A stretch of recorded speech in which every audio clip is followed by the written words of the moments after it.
The Adventures of Pinocchio by C. Collodi.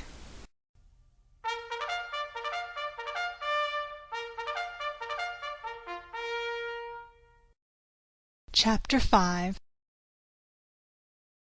Pinocchio is hungry and looks for an egg to cook himself an omelette, but to his surprise the omelette flies out the window.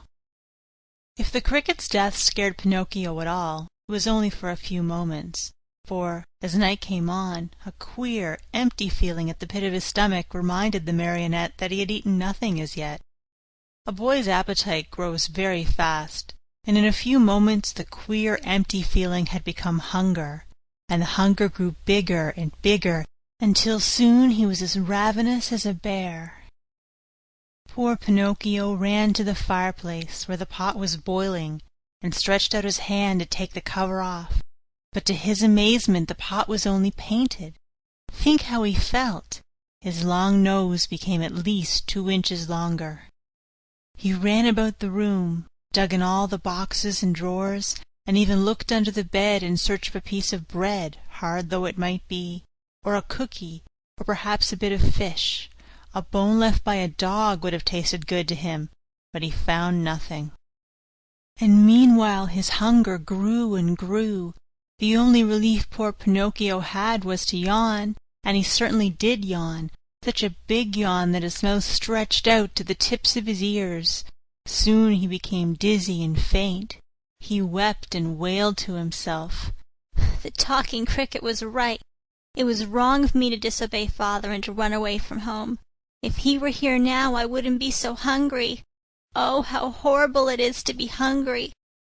Suddenly he saw among the sweepings in the corner something round and white that looked very much like a hen's egg. In a jiffy he pounced upon it. It was an egg. The marionette's joy knew no bounds. It is impossible to describe it. You must picture it to yourself. Certain that he was dreaming, he turned the egg over and over in his hands, fondled it, kissed it, and talked to it. And how shall I cook you? Shall I make you an omelette? No, it is better to fry you in a pan. Or shall I drink you? No, the best way is to fry you in the pan. You will taste better. No sooner said than done. He placed a little pan over a foot warmer full of hot coals. In the pan, instead of oil or butter, he poured a little water. As soon as the water started to boil, tack! He broke the egg-shell. But in place of the white and the yolk of the egg, a little yellow chick, fluffy and gay and smiling, escaped from it. Bowing politely to Pinocchio, he said to him, "Many, many thanks indeed, Mr. Pinocchio, for having saved me the trouble of breaking my shell. Good-bye and good luck to you, and remember me to the family."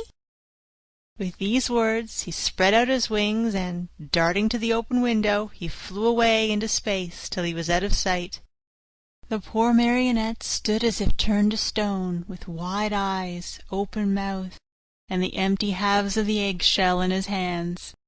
When he came to himself, he began to cry and shriek at the top of his lungs, stamping his feet on the ground and wailing all the while. The talking cricket was right. If I had not run away from home and father was here now, I should not be dying of hunger. Oh, how horrible it is to be hungry! And as his stomach kept grumbling more than ever, and he had nothing to quiet it with, he thought of going out for a walk to the nearby village, in the hope of finding some charitable person who might give him a bit of bread.